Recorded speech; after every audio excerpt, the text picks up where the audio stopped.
नमस्कार दोस्तों, कैसे हैं आप लोग। मैं राहुल गोयल ज्योतिषार यूट्यूब चैनल पर आप सभी का स्वागत करता हूं। हमने अपने पिछले वीडियो लेक्चर के अंदर संविधान संशोधन की प्रक्रिया को पढ़ लिया था। आज हम शुरू करेंगे भारतीय संविधान के महत्वपूर्ण संशोधन, जिसके अंदर इसे हम लोग दो पार्ट के अंदर डिवाइड करेंगे, पार्ट 1 पार्ट 2, क्योंकि एक ही पार्ट में अगर हम पढ़ेंगे, एक ही वीडियो लेक्चर में पढ़ेंगे तो काफी लेंथी हो जाएगा। तो आज हम लोग पार्ट 1 पढ़ेंगे और नेक्स्ट वीडियो लेक्चर के अंदर हम लोग पार्ट 2 करेंगे। ठीक, तो आप लोगों को पता है कि हम लोगों ने इन टॉपिक्स को कवर कर लिया था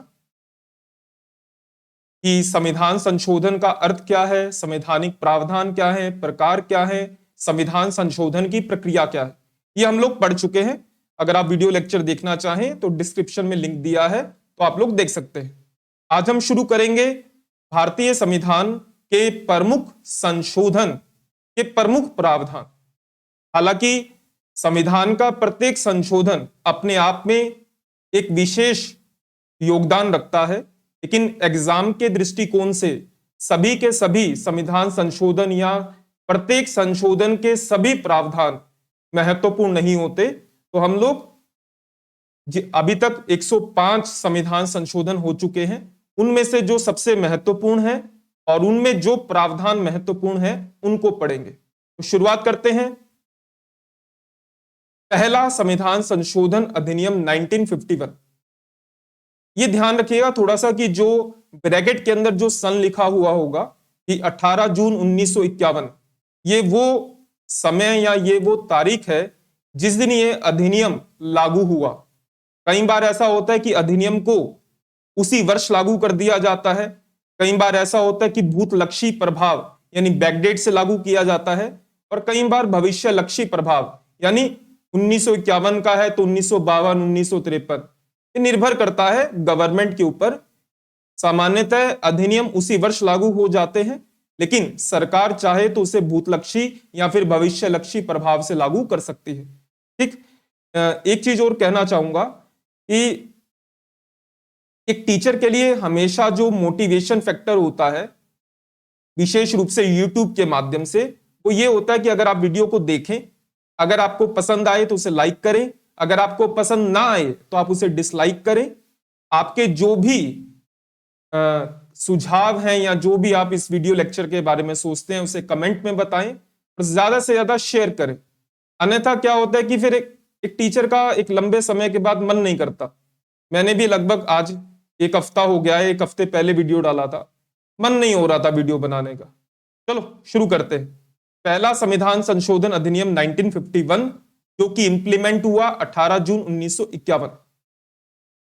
सबसे पहली बात, हमारे संविधान के अंदर अनुच्छेद 15 आर्टिकल 15 क्या है ये तो हम फंडामेंटल राइट में पढ़ लेंगे, क्योंकि जो अगला वीडियो आना है वो आर्टिकल 15 पर आना है, क्योंकि आर्टिकल 12 13 14 ये हम लोग पढ़ चुके हैं। आर्टिकल 15 अभी पढ़ना बाकी है। तो आर्टिकल 15 के अंदर मूल संविधान में केवल 15(1), 15(2), 15(3) थे।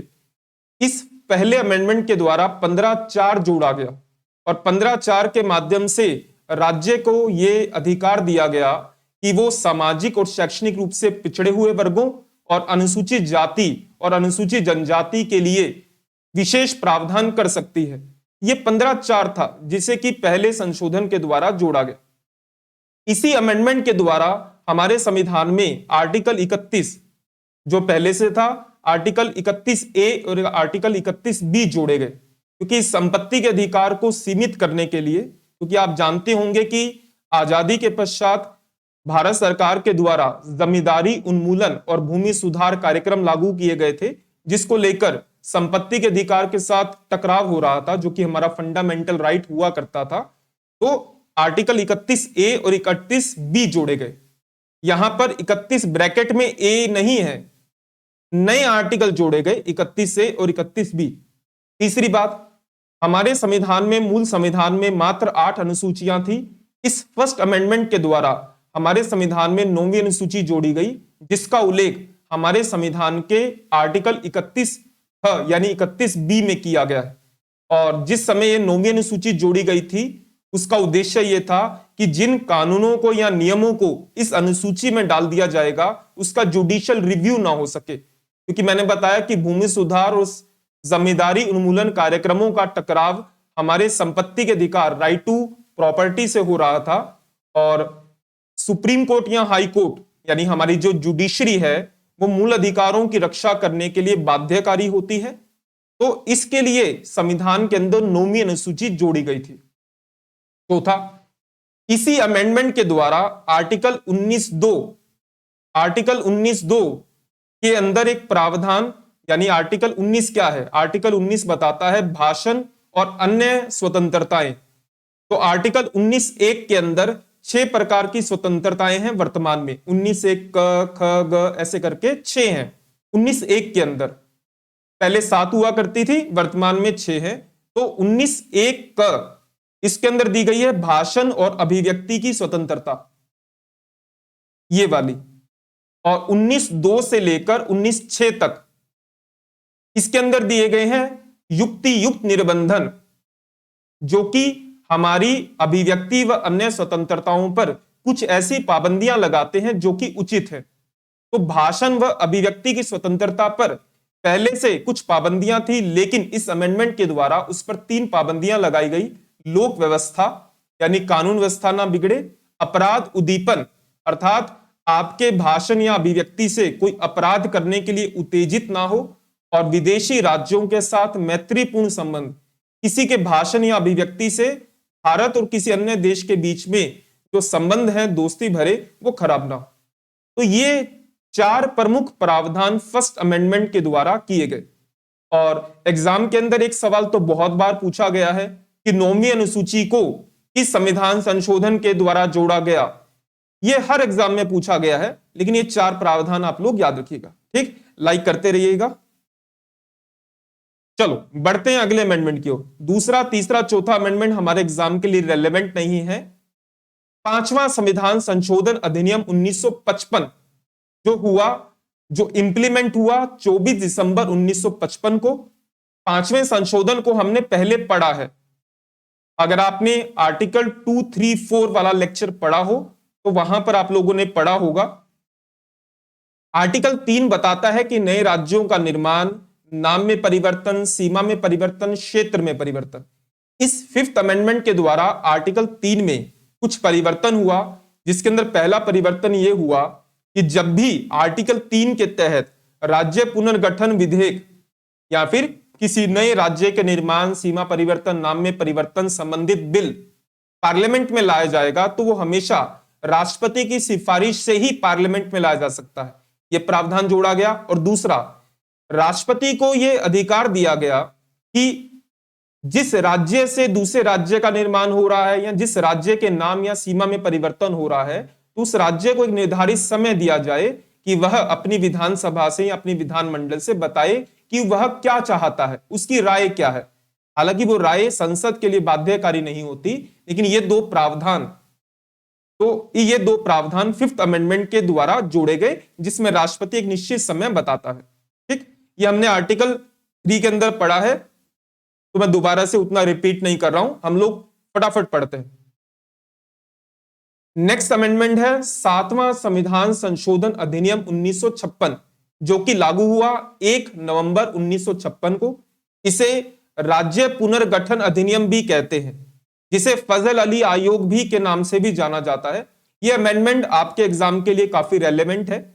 सबसे पहले इस अमेंडमेंट के द्वारा जो राज्यों को 4 अलग अलग वर्गों में बांटा गया था, ABCD, ये 4 क्लासिफिकेशन हमारे मूल संविधान में लागू किए गए थे, तो इस क्लासिफिकेशन को चेंज किया गया। 2 कैटेगरी बनाई गई, स्टेट एंड यूनियन टेरिटरी। पहले राज्यों को 4 कैटेगरी में बांटा गया था, ABCD। अब इस 7th अमेंडमेंट के द्वारा उसे 2 कैटेगरी में डिवाइड किया गया, स्टेट एंड यूनियन टेरिटरी। और 1956 में 14 राज्य और 6 यूनियन टेरिटरीज का गठन हुआ। हालांकि फजल अली आयोग ने कहा था कि 16 राज्य और 3 संघ राज्य क्षेत्रों का गठन किया जाए, यानी उन्होंने ऐसी सिफारिश की थी, लेकिन हमने 14 राज्य और 6 संघ राज्य क्षेत्रों का गठन किया। इसके अलावा इस अमेंडमेंट के द्वारा पहली अनुसूची, दूसरी, चौथी और 7वीं अनुसूची में भी परिवर्तन हुए। केवल इतना याद रखिए, क्या क्या परिवर्तन हुए वो काफी ज्यादा डिटेल में हो जाएगा, वो आप भी आपके एग्जाम के लिए उतना रेलेवेंट नहीं होगा। इसके अलावा संविधान के भाग 6, 7, 8, 9 में परिवर्तन हुए, क्योंकि पहले जो ABCD 4 प्रकार के राज्य थे उन्हें इन्हीं 4 भागों में रखा गया था, 6, 7, 8, 9।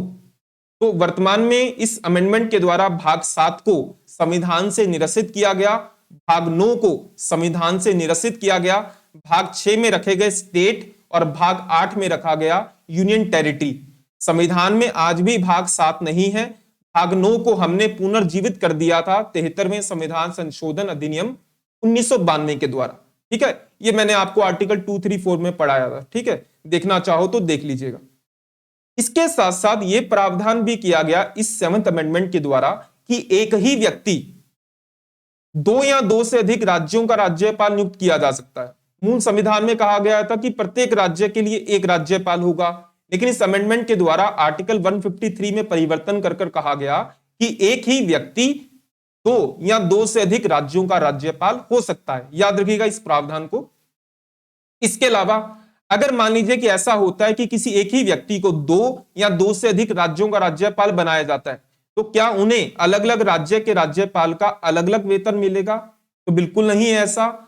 इसी अमेंडमेंट के द्वारा आर्टिकल 158 में सब क्लोज 3A जोड़ा गया, जिसके अंदर कहा गया कि राष्ट्रपति निर्धारित करेगा कि अगर वो 2 या 2 से अधिक राज्यों का राज्यपाल है तो कितना एक अनुपात में वेतन उसे मिलना चाहिए। इसके द्वारा हमारे संविधान में एक आर्टिकल है, आर्टिकल 171, जो कि विधान परिषद की बात करता है। विधान परिषद की संख्या के बारे में कहा गया कि विधान परिषद की संख्या विधानसभा की कुल संख्या का 1/3 से अधिक नहीं होगी। जैसे अगर मान लीजिए कि किसी राज्य की विधानसभा की सीटों की संख्या है 90, तो 90 का 1/3 तो कितना हुआ? 30 हुआ, 60 हुआ 1/3। तो विधानसभा की कुल संख्या का 1/3 से ज्यादा वहां पर विधान परिषद के सदस्यों की संख्या नहीं होगी। मूल संविधान के अंदर ये 1/3 नहीं था, ये 1/4 था। इस अमेंडमेंट के द्वारा, 7th अमेंडमेंट के द्वारा 1/4 की सीमा 1/3 कर दी, यानी जिस राज्य के अंदर विधानसभा की जितनी संख्या है उसकी 1/3 विधान परिषद की सीटों की संख्या होगी। मूल संविधान में 1/4 था। इसके द्वारा, इसी अमेंडमेंट के द्वारा हाई कोर्ट के अंदर एडिशनल या एक्टिंग अतिरिक्त एवं कार्यकारी न्यायाधीशों की नियुक्ति की व्यवस्था की गई। इसके साथ साथ इसी अमेंडमेंट के द्वारा हाई कोर्ट के जुरिडिक्शन को, हाई कोर्ट के न्याय क्षेत्र को संघ राज्य क्षेत्रों तक विस्तारित करने का प्रावधान किया गया। अगर मान लीजिए कि कोई राज्य है, उसका जो हाई कोर्ट का अधिकार क्षेत्र है वो अपने राज्य में तो है, वो चाहे तो किसी संघ राज्य क्षेत्र में भी उसका विस्तार हो सकता है, ऐसा प्रावधान किया गया। साथ साथ यह भी प्रावधान किया गया कि 2 या 2 से अधिक राज्यों के लिए एक साझा उच्च न्यायालय, कॉमन हाई कोर्ट भी हो सकता है। जैसे कि वर्तमान में भारत में कुछ साझा उच्च न्यायालय पाए जाते हैं। आप चाहें तो कमेंट बॉक्स में बता सकते हैं कि भारत में कितने साझा उच्च न्यायालय हैं। यहां पर साझा उच्च न्यायालय का मतलब राज्य और संघ राज्य क्षेत्र से नहीं है। साझा उच्च न्यायालय का मतलब है जहां पर कम से कम 2 या 2 से अधिक राज्यों का एक कॉमन हाई कोर्ट हो। इसके साथ साथ संघ के कार्यों को सौंपने की राज्य की शक्ति, यह प्रावधान आर्टिकल 258A से जुड़ा है। यानी जो आर्टिकल 258A है वो इसी अमेंडमेंट के द्वारा जोड़ा गया, जिसके अंदर यह प्रावधान किया गया कि अगर राज्य कोई कार्य संघ को सौंपना चाहता है तो वो सौंप सकता है। इसके साथ साथ प्राथमिक स्तर पर, प्राइमरी लेवल पर मातृभाषा में शिक्षा की सुविधा, यह प्रावधान भी इसी अमेंडमेंट के द्वारा जोड़ा गया। यानी आप ये कह सकते हैं कि अनुच्छेद 350 का 350A यह प्रावधान भी 7th अमेंडमेंट के द्वारा जोड़ा गया। इसके साथ साथ भाषाई अल्पसंख्यक वर्गों के लिए विशेष अधिकारी का प्रावधान भी इसी 7th अमेंडमेंट के द्वारा जोड़ा गया, जिसका उल्लेख किया गया है भारतीय संविधान के अनुच्छेद 350B। यानी 350A और 350B ये दोनों ही आर्टिकल 7th अमेंडमेंट के द्वारा जोड़े गए। ठीक है, तो 7th अमेंडमेंट अपने आप में काफी बड़ा अधिनियम था, लेकिन जो प्रमुख प्रावधान थे वो हम लोगों ने पढ़ लिए। ठीक, कोई भी डाउट हो तो आप लोग मुझे कमेंट बॉक्स में बता सकते हैं। आपकी जिज्ञासाओं या आपकी समस्याओं का निवारण करने के लिए मैं उपलब्ध हूं। और अगर आपने वीडियो को लाइक नहीं किया है तो आप लोग लाइक कीजिए प्लीज। अगला अमेंडमेंट है 9वां संविधान संशोधन अधिनियम 1960, जो कि 28 दिसंबर 1960 को लागू हुआ। इस अधिनियम के द्वारा पश्चिम बंगाल का एक क्षेत्र था जिसका नाम था बेरूबारी, उसे हमने, बेरूबारी संघ राज्य क्षेत्र था, उसको हमने पाकिस्तान को ट्रांसफर किया। पहली बार ऐसा हुआ था कि हमने आजादी के पश्चात, हालांकि 100वां संविधान संशोधन आप भारत और बांग्लादेश के बारे में पढ़ा होगा आपने, ऐसा पहली बार हुआ था कि हमने भारतीय राज्य क्षेत्र को पाकिस्तान को दिया एक समझौते के तहत। सामान्यतः यह मामला सुप्रीम कोर्ट में भी पहुंचा था कि क्या हम आर्टिकल 3 का उपयोग कर क्या अपने भारत के राज्य क्षेत्र का कोई हिस्सा किसी दूसरे देश को दे सकते हैं। तो सुप्रीम कोर्ट ने कहा कि नहीं, आप आर्टिकल 3 का उपयोग कर ऐसा नहीं कर सकते, आप आर्टिकल 368 के तहत कॉन्स्टिट्यूशनल अमेंडमेंट के माध्यम से ऐसा कर सकते हैं। तो इसके लिए आर्टिकल 3 का उपयोग ना कर आर्टिकल 368 में जो प्रोसेस दिया गया है, जो प्रक्रिया दी गई है, उसका उपयोग कर हमने पश्चिम बंगाल का बेरूबारी क्षेत्र पूर्वी पाकिस्तान को दिया, क्योंकि इस समय पश्चिमी पाकिस्तान और पूर्वी पाकिस्तान दोनों हुआ करते थे, तो पूर्वी पाकिस्तान को चला गया था। अगला अमेंडमेंट है 10वां संविधान संशोधन अधिनियम 1961, जो कि 11 अगस्त 1961 को लागू हुआ। इसके द्वारा हमने दादर और नागर हवेली को संघ राज्य क्षेत्र के रूप में जोड़ा। याद कीजिएगा, 7वां संविधान संशोधन अधिनियम, 2 कैटेगरी बनाई गई थी, स्टेट एंड यूनियन टेरिटरी। कितने राज्य थे? 14 राज्य। संघ राज्य क्षेत्र कितने थे? 6। अब हमने दादर नागर हवेली को 7वें संघ राज्य क्षेत्र के रूप में जोड़ा। हिमाचल प्रदेश, मणिपुर, त्रिपुरा, ये भी पहले संघ राज्य क्षेत्र हुआ करते थे। जब 1956 में हमने स्टेट एंड यूनियन टेरिटरी की कैटेगरी डिवाइड की थी, उस समय हिमाचल प्रदेश, मणिपुर, त्रिपुरा ये यूनियन टेरिटरी हुआ करते थे। मैंने जब आर्टिकल 3 पढ़ाया था तब मैंने इस क्लासिफिकेशन को समझाया था।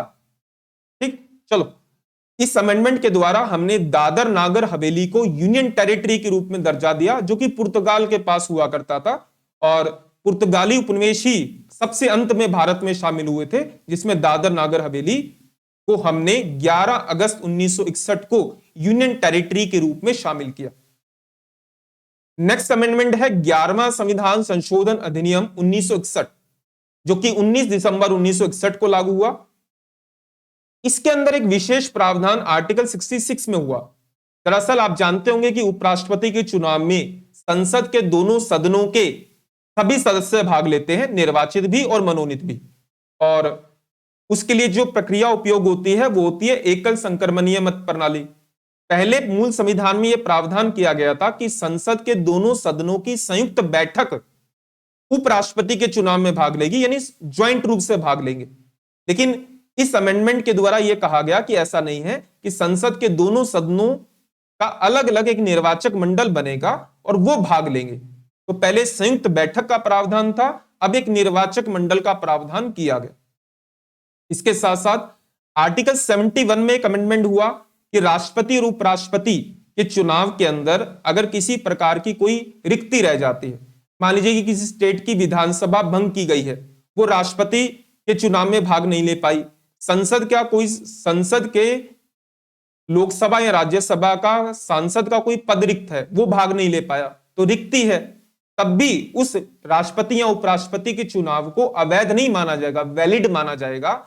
ऐसा प्रावधान 11th अमेंडमेंट के द्वारा किया गया। अगला अमेंडमेंट है 12वां संविधान संशोधन अधिनियम 1961। यह लागू हुआ 20 दिसंबर 1961 को। इसके द्वारा हमने गोवा, दमन दीव को संघ राज्य क्षेत्र में जोड़ा। यह भी हमने पुर्तगाल से ही लिए थे। सबसे पहले हमने दादर नागर हवेली को जोड़ा, उसके बाद हमने गोवा, दमन दीव को भी यूनियन टेरिटरी के रूप में जोड़ा। वर्तमान में तो गोवा एक राज्य है, लेकिन स्टार्टिंग के अंदर जब इसे जोड़ा गया था तो एक यूनियन टेरिटरी के रूप में हमने इसे जोड़ा था। अगला अमेंडमेंट है 13वां संविधान संशोधन अधिनियम 1962, जो कि 1 दिसंबर 1963 को लागू हुआ। इसके द्वारा हमने असम से अलग कर नागालैंड को एक राज्य के रूप में दर्जा दिया। असम पहले से राज्य था, 1956 में हमने असम से नागालैंड को, यानी एक राज्य से दूसरे राज्य का निर्माण किया, नागालैंड। और नागालैंड के लिए कुछ विशेष प्रावधान भी किए गए आर्टिकल 371A में। तो नागालैंड को राज्य का दर्जा दिया गया था असम से विभाजित कर कर, असम से अलग कर कर 13वें संशोधन के द्वारा। नेक्स्ट अमेंडमेंट है 14वां संविधान संशोधन अधिनियम 1962, जो कि 28 दिसंबर 1962 को हुआ।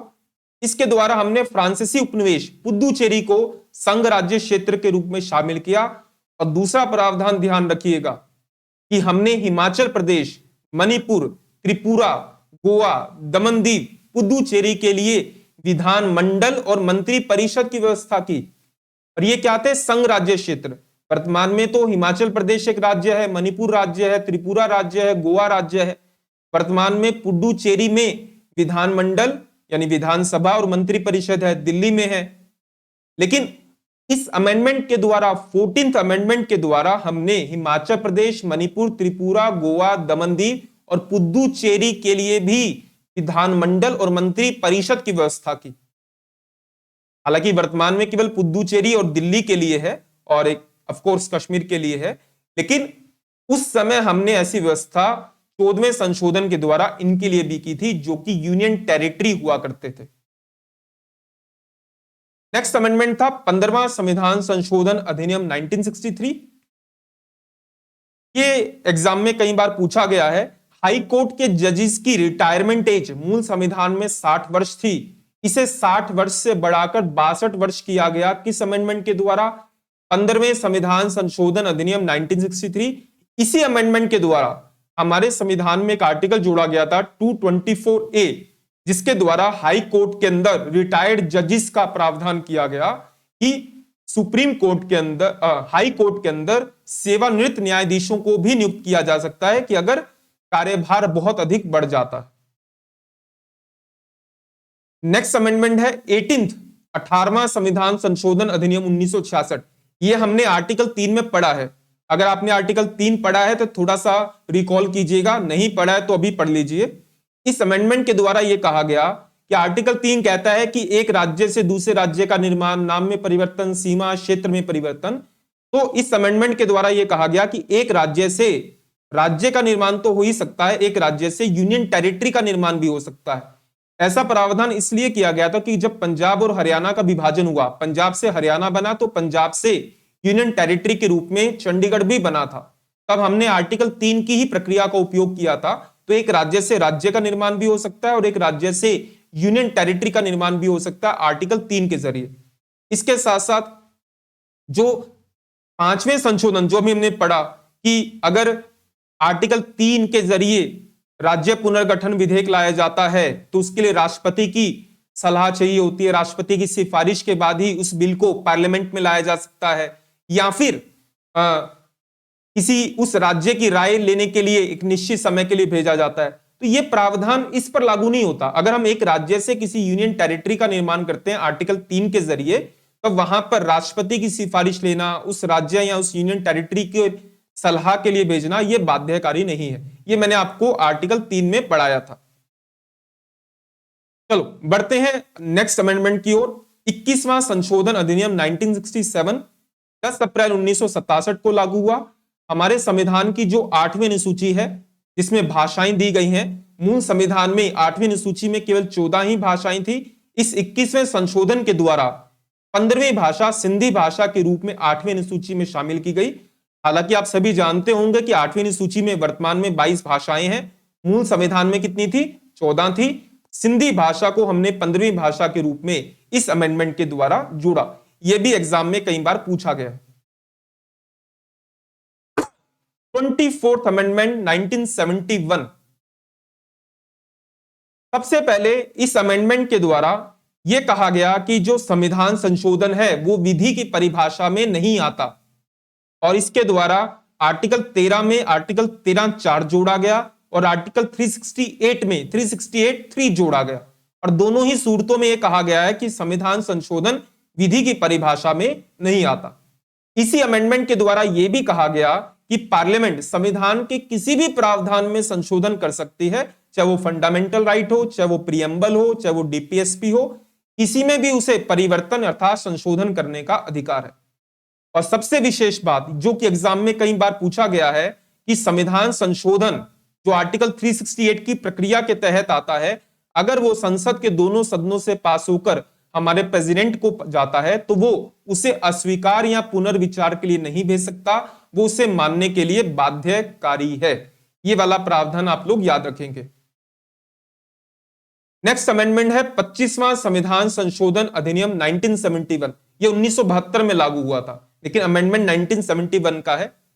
इस अमेंडमेंट के द्वारा यह कहा गया कि एक प्रावधान जोड़ा गया हमारे संविधान में 31 ग, ये ब्रैकेट में ग नहीं आएगा, गलत है, 31 सी एक नया आर्टिकल है। ब्रैकेट के अंदर जब कोई ए बी सी लिखा हुआ मिलता है तो पहले ही आर्टिकल का हिस्सा होता है, ये गलत बना हुआ है तो यहां पर ब्रैकेट में ही नहीं आएगा। ठीक है, मैं इसको हटा देता हूं। तो आर्टिकल 31 ग नया आर्टिकल जोड़ा 31 सी, और जिसके अंदर यह व्यवस्था की गई यदि राज्य अनुच्छेद 39 ख और ग, ये ब्रैकेट में आएगा क्योंकि ये 39 का ही हिस्सा है, कोई नया आर्टिकल नहीं है ये। जब ब्रैकेट के अंदर कुछ दिया होता है ए बी सी डी या क ख ग, तो पहले से दिए गए आर्टिकल का हिस्सा होता है। जब बिना ब्रैकेट के ए बी सी डी हो तब इसका मतलब होता है कि वो नया अनुच्छेद है। तो इसके अंदर आर्टिकल 31 ग एक नया आर्टिकल जोड़ा गया और जिसके जरिए प्रावधान किया गया अगर हमारे राज्य का मतलब आर्टिकल 12 39 ख और ग को लागू करने के लिए, 39 ख और ग कहां पड़ता है, डीपीएसपी में, जिसमें कहा गया है कि भौतिक संसाधनों का विकेंद्रीकरण या फिर भौतिक संसाधनों के स्वामित्व और नियंत्रण का विकेंद्रीकरण, उत्पादन के संसाधनों का विकेंद्रीकरण और जितने भी हमारे भौतिक संसाधन हैं उनका स्वामित्व और नियंत्रण समान रूप से वितरित हो। अर्थात 39 ख और ग को लागू करने के लिए अगर राज्य कोई विधि बनाता है तो वो अनुच्छेद 14, 19 और 31 के आधार पर अवैध नहीं मानी जाएगी। इस बात को इस तरीके से समझो, आप जानते हैं कि फंडामेंटल राइट जो है हमारे वो वाद योग्य होते हैं, अर्थात उनकी रक्षा करना न्यायपालिका के लिए बाध्यकारी होता है, जबकि जो हमारे डीपीएसपी होते हैं राज्य के नीति निर्देशक तत्व वो वाद योग्य नहीं होते, क्योंकि आर्टिकल 37 कहता है कि ये अवाद योग्य होंगे, न्यायालय के द्वारा परिवर्तनीय नहीं होंगे। लेकिन 25th अमेंडमेंट ये कहता है कि अगर राज्य आर्टिकल 39 ख और ग को लागू करने के लिए कोई विधि बनाता है और वो फंडामेंटल राइट के साथ टकरा रही है, कौन से फंडामेंटल राइट, आर्टिकल 14, 1931। आर्टिकल 14 क्या कहता है, विधि के समक्ष समानता की बात करता है। आर्टिकल 19 में उस समय 7 प्रकार की स्वतंत्रताएं थी, एक संपत्ति भी थी। आर्टिकल 31 संपत्ति का अधिकार उस समय था। अगर अनुच्छेद 14, 19, 31 के साथ 39 ख और ग के लिए बनाई गई विधि का टकराव होता है तब भी हम फंडामेंटल राइट को प्रेफरेंस ना देंगे बल्कि डीपीएसपी को प्रेफरेंस देंगे। तो ये अवैध नहीं माना जाएगा अगर हम 39 ख और ग को लागू करने के लिए कोई विधि बनाते। तो पहली बार ऐसा हुआ हमारे संविधान के माध्यम से जिसके अंदर यह कहा गया कि नीति निर्देशक तत्वों को भी मूल अधिकारों से वरीयता दी जा सकती है, प्राथमिकता दी जा सकती है, लेकिन सभी मूल अधिकार नहीं, केवल अनुच्छेद 14, 19, 31 और सभी नीति निर्देशक तत्व नहीं, 39 ख और ग। ये वाला सवाल कई बार स्टेट पीएससी, यूपीएससी के एग्जाम में पूछा गया है। चलो बढ़ते हैं अगले अमेंडमेंट की ओर। 26वां संविधान संशोधन अधिनियम 1971 जो कि 28 दिसंबर 1971 को लागू हुआ। इसके द्वारा जो हमारे देशी राज्य थे, देशी रियासतें जो हुआ करती थी, उन्हें जो प्रीवी पर्स या विशेष अधिकार दिए गए थे, प्रीवी पर्स जिसके अंदर उन्हें कुछ विशेष पैसे दिए जाते थे, उस सुविधा को समाप्त कर दिया गया 1971। याद रखिएगा ये अधिनियम 1971 का था, 1971 में ही लागू हो गया, लेकिन जो हमने 25वां संशोधन पढ़ा था वो 1971 का था, लेकिन लागू कब हुआ, 1972 में। अगला अमेंडमेंट है 31वां संविधान संशोधन अधिनियम। यह भी एग्जाम में कई बार पूछा गया है कि इसके द्वारा लोकसभा के सदस्यों की संख्या 525 से बढ़ाकर 545 कर दी। लोकसभा की अधिकतम संख्या 552 हो सकती है, लेकिन वर्तमान में 545 है और ये 545 की गई थी 31वें संशोधन अधिनियम 1973। आपको अमेंडमेंट भी याद रखना है और सन भी याद रखना है। कई बार आपसे ऐसा पूछा जा सकता है कि लोकसभा के सदस्यों की संख्या 525 से बढ़ाकर 545 की गई किस वर्ष, 1971, 72, 73, 74। तो आपको अमेंडमेंट का नंबर भी याद रखना है और सन भी यानी वर्ष भी याद रखना है। बढ़े आगे, चलो ठीक। कोई भी डाउट होगा तो आप कमेंट बॉक्स में बताइएगा, मैं आपकी जिज्ञासा, आपकी समस्या का समाधान करूंगा, ठीक है। बाकी आप वीडियो को लाइक कर सकते हैं और पसंद ना आए तो डिसलाइक भी कर सकते हैं। अगला है 33वां संविधान संशोधन अधिनियम 1974। इस अमेंडमेंट के द्वारा यह प्रावधान किया गया, दो आर्टिकल में चेंजेस हुए थे, 101 और 190। अगर मान लीजिए कि कोई विधायक, आप सभी जानते हैं कि जो लोकसभा का सांसद होता है वो अपना इस्तीफा किसे देता है? लोकसभा के अध्यक्ष को देता है। जो विधानसभा का विधायक होता है वो अपना इस्तीफा किसे देता है? विधानसभा के अध्यक्ष को देता है। जो राज्यसभा का सांसद होता है वो अपना इस्तीफा किसे देता है? राज्यसभा के सभापति को। जिन राज्यों में विधान परिषद है वहां के सदस्य अपना इस्तीफा किसे देते हैं? विधान परिषद के सभापति को। लेकिन यहां पर ध्यान देने वाली बात यह है कि यहां पर यह कहा गया कि इस्तीफा तो चलो ठीक है देंगे, लेकिन अध्यक्ष या सभापति उस रेजिग्नेशन लेटर को, उस इस्तीफे को, उस त्याग पत्र को तभी स्वीकार करेगा जब उसे यह समाधान हो जाता है कि वो अपनी इच्छा से दे रहा है, उसके ऊपर कोई दबाव नहीं है। तो ऐसा प्रावधान 33rd अमेंडमेंट के द्वारा किया गया।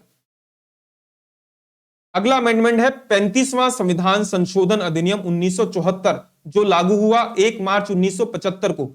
इसके द्वारा हमने सिक्किम को सहायक राज्य का दर्जा दिया और इसके लिए हमारे संविधान में एक नया आर्टिकल जोड़ा गया था, अनुच्छेद 2A 2 हालांकि उसे बाद में निरस्त कर दिया। तो याद रखिएगा, सिक्किम को एसोसिएट स्टेट के रूप में दर्जा दिया गया था 35वें संशोधन 1974, जो कि लागू हुआ 1 मार्च 1975। इसके द्वारा आर्टिकल जोड़ा गया था, आर्टिकल 2A, और इसी अमेंडमेंट के द्वारा हमने संविधान में 10वीं अनुसूची को जोड़ा था। और 10वीं अनुसूची में सिक्किम के लिए कुछ विशेष प्रावधान किए गए थे कि क्या उसे रियायतें दी जाएंगी। हालांकि वर्तमान में जो 10वीं अनुसूची है वो 52वें संशोधन अधिनियम 1985 के द्वारा जोड़ी गई है, जो कि दल बदल कानून से जुड़ी है। लेकिन हमने टेम्परेरी तौर पर एक अनुसूची ये भी जोड़ी थी, बाद में हमने इसे हटा दिया था, अगले ही अमेंडमेंट से हटा दिया था। 36वां संविधान संशोधन अधिनियम 1975, पहले वाला 1974 का है, अगले वाला 1975 का है, लेकिन लागू दोनों ही 1975 में हुए हैं, तारीखों का अंतर है।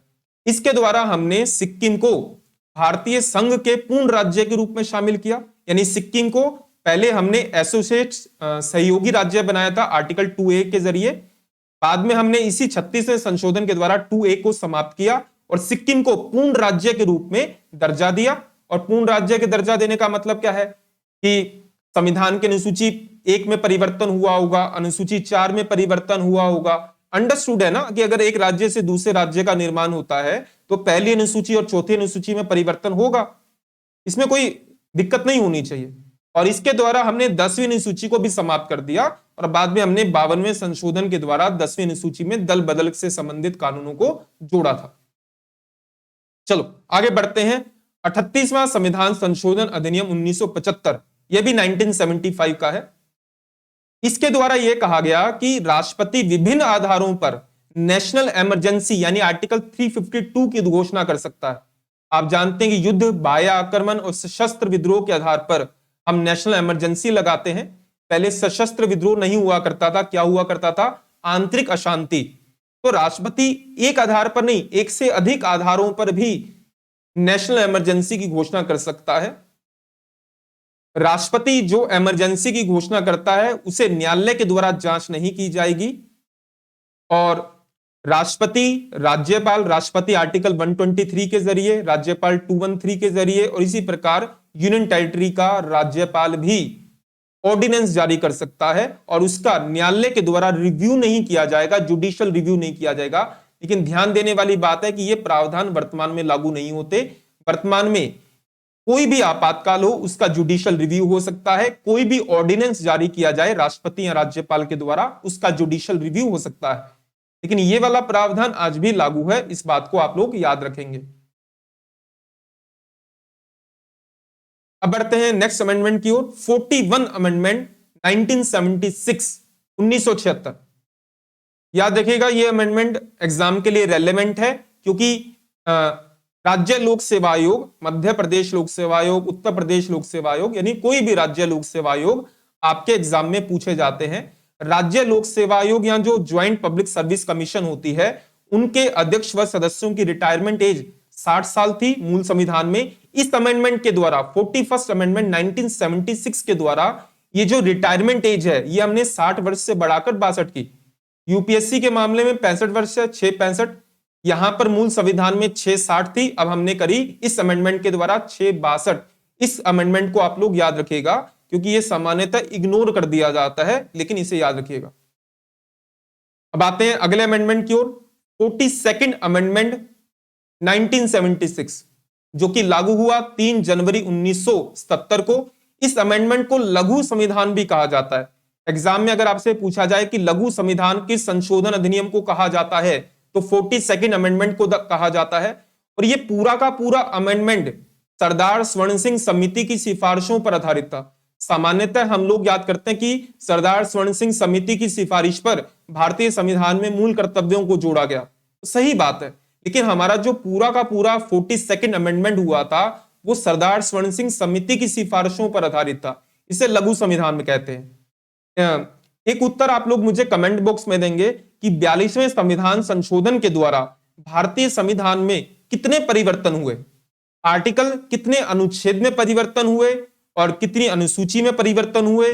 प्रियम्बल तो आप लोग सब जानते हैं, तो टोटल कितने परिवर्तन हुए, आर्टिकल यानी कितने अनुच्छेद में परिवर्तन हुए, किस किस अनुसूची में परिवर्तन हुआ, एक साथ भी बताइएगा, अलग अलग भी बताइएगा। पहला परिवर्तन हुआ प्रस्तावना में। प्रस्तावना के द्वारा हमारे संविधान में इन शब्दों को जोड़ा गया, समाजवादी, पंथ निरपेक्ष। पहले क्या लिखा हुआ था, प्रभुत्व संपन्न लोकतांत्रिक गणराज्य, तो प्रभुत्व संपन्न पहले से था, लोकतांत्रिक गणराज्य पहले से था। हमने कौन से दो नए शब्द जोड़े, समाजवादी और पंथ निरपेक्ष, ये दो शब्द जोड़े प्रस्तावना में।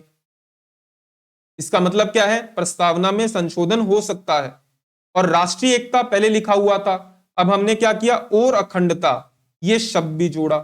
इसका मतलब हमने 3 शब्द जोड़े, समाजवादी, पंथ निरपेक्ष और अखंडता। ये तीनों शब्द किस अमेंडमेंट के द्वारा जोड़े गए, प्रस्तावना में। किस अमेंडमेंट के द्वारा, 42nd अमेंडमेंट। ये अलग अलग एग्जाम में पूछा गया और आसान सवाल है। इसके अलावा हमारे भारतीय संविधान में 2 नए भाग जोड़े गए। भाग 4A जिसमें एक आर्टिकल जोड़ा गया 51A जो कि मूल कर्तव्यों से जुड़ा है। सरदार स्वर्ण सिंह समिति ने केवल 8 मूल कर्तव्यों को जोड़ने की सिफारिश की थी, लेकिन हमने 10 मूल कर्तव्यों को जोड़ा और आगे चलकर 86वें संविधान संशोधन के द्वारा 11वां मूल कर्तव्य जोड़ा। इसके साथ साथ हमने संविधान में एक नया भाग, भाग 14A जोड़ा। 4A याद रखिएगा, तो फिर 4A तो यही है, एक और डाल दीजिएगा। इसमें 2 आर्टिकल जोड़े, आर्टिकल 323A और 323B, और इनमें दिए गए अधिकरण। आर्टिकल 323A का संबंध है प्रशासनिक अधिकरण से और 323B का संबंध है अन्य अधिकरण से। तो प्रस्तावना में परिवर्तन, भारतीय संविधान में नए 2 भाग। इसके अलावा हमारे DPSP यानी भाग 4 में भी कुछ परिवर्तन हुए। पहला परिवर्तन हुआ, हमने 39 के अंदर एक नया क्लॉज जोड़ा, नया आर्टिकल नहीं जोड़ा, नया क्लॉज जोड़ा, क्योंकि ब्रैकेट में नहीं है, ब्रैकेट के बाहर है। मतलब ब्रैकेट के अंदर है, ब्रैकेट के बाहर नहीं है। ब्रैकेट के अगर बाहर होता है, बिना ब्रैकेट के कुछ जुड़ता है तो नया आर्टिकल होता है। यहां हमने पहले से जो आर्टिकल 39 दिया था उसी के अंदर एक नया क्लॉज जोड़ा है 39 जिसके अंदर कहा गया कि बालकों को एक ऐसा वातावरण दिया जाए जो स्वतंत्र हो, गरिमापूर्ण हो, और जहां पर उन्हें शोषण का शिकार ना होना पड़े। और इसी अमेंडमेंट के द्वारा हमने 3 नए आर्टिकल जोड़े। 39A जो कि समान न्याय व निःशुल्क सहायता की बात करता है, विधिक सहायता। आर्टिकल 43 का उद्योगों के प्रबंध में कर्मकारियों की भागीदारी, और आर्टिकल 48A पर्यावरण व वन्य जीवों की रक्षा। तो 3 नए आर्टिकल जोड़े हमने, और इसके साथ पहले से जो आर्टिकल 39 दिया था तो उसमें सब क्लॉज हो रहा 39 यहां पर देखिएगा 39 का बिना ब्रैकेट के है, यहां ब्रैकेट में है, तो ब्रैकेट में है तो इसका मतलब पहले से आर्टिकल था उसी के अंदर हमने कोई सब क्लॉज जोड़ा है।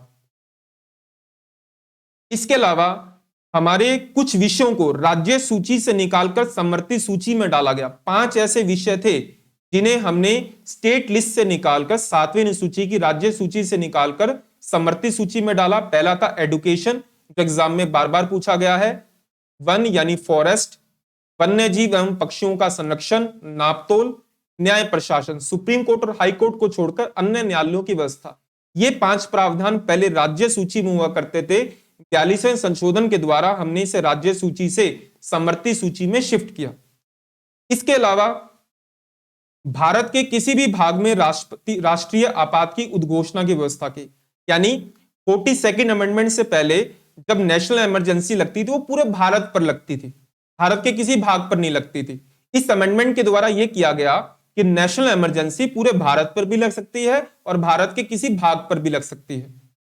इसके अलावा अनुच्छेद 311 में परिवर्तन हुआ। आर्टिकल 311 लोक सेवकों को कुछ सुरक्षात्मक उपाय देता है, जिसके अंदर क्या होता है कि अगर मान लीजिए किसी लोक सेवक के खिलाफ कोई कंप्लेंट की जाती है तो उसे पहले 2 मौके दिए जाते थे अपना पक्ष रखने के, लेकिन इस 311 के द्वारा यह कहा गया कि एक बार मौका मिलेगा। जांच के पश्चात दूसरे चरण के प्रतिनिधित्व करने के किसी सिविल सेवक के अधिकार को हटाकर अनुशासनात्मक प्रक्रिया को छोटा कर दिया। आसान भाषा में, पहले अगर लोक सेवक को हटाया जाता था किसी मामले के कारण, भ्रष्टाचार या किसी भी कारण से, तो 2 मौके मिलते थे अपनी सफाई रखने के। अब 2 मौके की जगह 1 मौका कर दिया। यह प्रावधान आर्टिकल 311 में किया गया। इसके साथ साथ आर्टिकल 312 जो कि अखिल भारतीय सेवा की बात करता है। वर्तमान में 3 अखिल भारतीय सेवाएं हैं, भारतीय प्रशासनिक सेवा, भारतीय पुलिस सेवा और भारतीय वन सेवा। इसके द्वारा एक अखिल भारतीय न्यायिक सेवा के सृजन की व्यवस्था की गई। हालांकि ऑल इंडिया जुडिशियल सर्विस अभी लागू नहीं हो पाई है, लेकिन अगर इसे लागू करना है तो कुछ करने की जरूरत नहीं है, पहले से 312 में लिखा है, इसको एक नोटिफिकेशन से हम लागू कर सकते हैं। इसके अलावा कुछ अस्थाई प्रावधान हुए थे। अस्थाई प्रावधान का मतलब है कि जो हमने 42nd अमेंडमेंट के द्वारा किए, लेकिन 44 अमेंडमेंट के द्वारा उसे वापस से चेंज कर दिया, तो जिसका कोई मतलब नहीं है, लेकिन हमने किए थे। 42वें संशोधन के द्वारा संविधान में कुछ ऐसे परिवर्तन हुए जिसे 44वें संशोधन के द्वारा वापस से सही कर दिया। जैसे इस अमेंडमेंट के द्वारा लोकसभा या राज्य विधानसभाओं का कार्यकाल 5 से 6 किया, कि 5 वर्ष नहीं होगा, 6 वर्ष होगा, क्योंकि नेशनल इमरजेंसी में ऐसा किया जा सकता है। 44th अमेंडमेंट के द्वारा हमने 6 से 5 कर दिया। ऐसा राष्ट्रपति के लिए मंत्री परिषद की सलाह बाध्यकारी होगी, ऐसा प्रावधान किया गया था, लेकिन 44th अमेंडमेंट के द्वारा हमने कहा कि राष्ट्रपति उस सलाह को एक बार पुनर्विचार के लिए भेज सकता है, इसलिए अस्थायी प्रावधान है। संसद और राज्य विधानसभाओं में कोरम की आवश्यकता समाप्त कर दी। कोरम का मतलब होता है गणपूर्ति, कम से कम इतने लोग उपस्थित होंगे तभी बैठक होगी। कोरम हुआ करता था 1/10। 42वें संशोधन के द्वारा ये जो गणपूर्ति है इसे समाप्त कर दिया, लेकिन 44th अमेंडमेंट के द्वारा हमने पुनः लागू कर दी। इसके साथ साथ सभी नीति निर्देशक तत्वों को, पहले क्या था 25वें संशोधन के द्वारा केवल 39 ख और ग को, 39 ख और ग को, यहां पर है सभी नीति निर्देशक तत्वों को अनुच्छेद 14, 19 और 31 पर प्राथमिकता दी गई। ध्यान रखिएगा, 2 सवाल हैं, एक 25th अमेंडमेंट है, एक 42 अमेंडमेंट है। 25th अमेंडमेंट कहता है कि 39 ख और ग को अनुच्छेद 14, 19, 31 पर प्राथमिकता, और यहां पर 42nd अमेंडमेंट कहता है कि सभी नीति निर्देशक तत्वों को अनुच्छेद 14, 19, 31 पर प्राथमिकता। हालांकि यह प्रावधान भी अस्थायी था, क्योंकि आगे चलकर सुप्रीम कोर्ट ने यह कहा कि मूल अधिकार और नीति निर्देशक तत्वों के मध्य सामंजस्य स्थापित करना मूल ढांचे का हिस्सा है। इसके साथ साथ संविधान संशोधन, मतलब अगर कोई भी पार्लियामेंट जब कॉन्स्टिट्यूशनल अमेंडमेंट करती है तो उसे जुडिशियल रिव्यू के दायरे से बाहर कर दिया और 368(4) और 368(5) जोड़े। लेकिन आगे चलकर मिनर्वा मिल्स मामले के तहत 368 के अंदर जो 4 और 5 जोड़े थे उन्हें अवैध घोषित कर दिया था।